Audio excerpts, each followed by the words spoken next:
Welcome to the evolution of Soviet armored power. Today, we explore the legendary machines that defined the Eastern Front and shaped modern warfare, from early experiments to the Armata. The T-24 was the Soviet Union's first indigenous medium tank.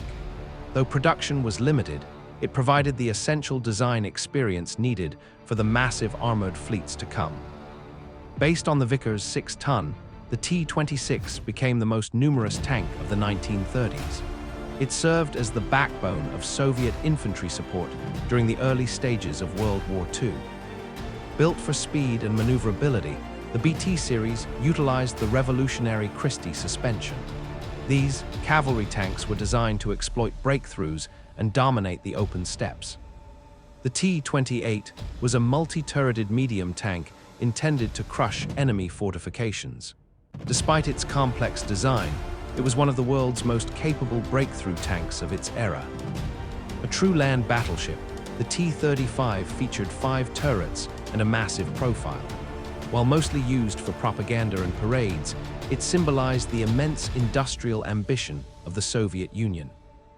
The T-37 was the world's first mass-produced amphibious scout tank. Its ability to cross water obstacles made it an invaluable asset for reconnaissance and surprise river crossings. An evolution of the amphibious concept, the T-38 improved on mobility and reliability. It remained the primary scout vehicle for the Red Army until the early years of the Great Patriotic War. Named after the Soviet Commissar, the KV series featured impenetrable armor for its time. These heavy beasts were famous for holding off entire German divisions during the summer of 1941.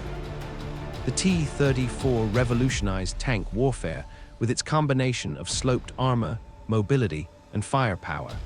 It is widely considered the most influential tank design of the 20th century. The T-40 was the final amphibious light tank of the pre-war era.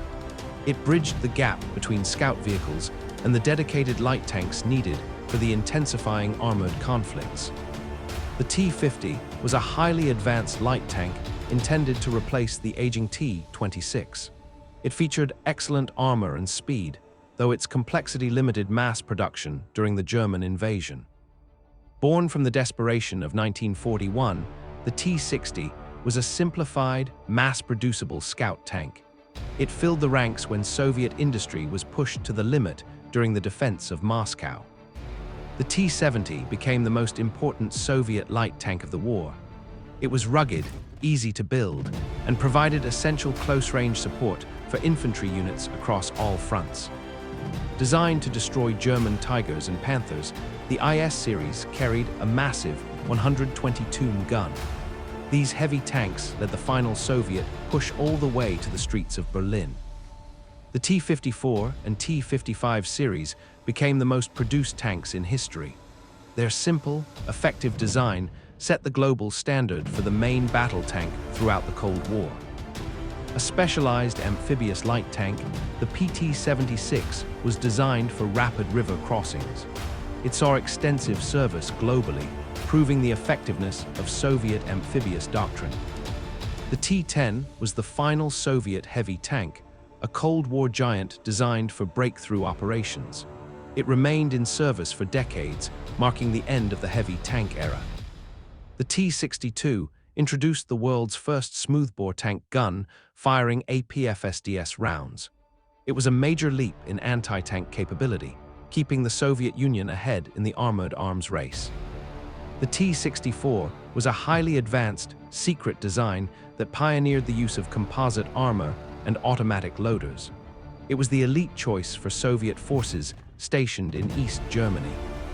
Rugged, reliable, and mass-produced, the T-72 became the icon of Soviet armored power. It remains one of the most widely used and upgraded main battle tanks in the world today. The T-80 was the first Soviet tank powered by a high-performance gas turbine engine. Its incredible speed and mobility made it the ultimate high-tech weapon for rapid armored strikes. Merging the proven reliability of the T-72 with the advanced technology of the T-80, the T-90 remains the modern backbone of the Russian armored forces today. The T-14 Armata represents the next generation of armored warfare, featuring an unmanned turret and advanced active protection. It is a bold departure from traditional Soviet design philosophy. From the T-24 to the cutting-edge Armata, the lineage of Soviet steel continues to influence the battlefield. Thanks for watching the history of Soviet armor.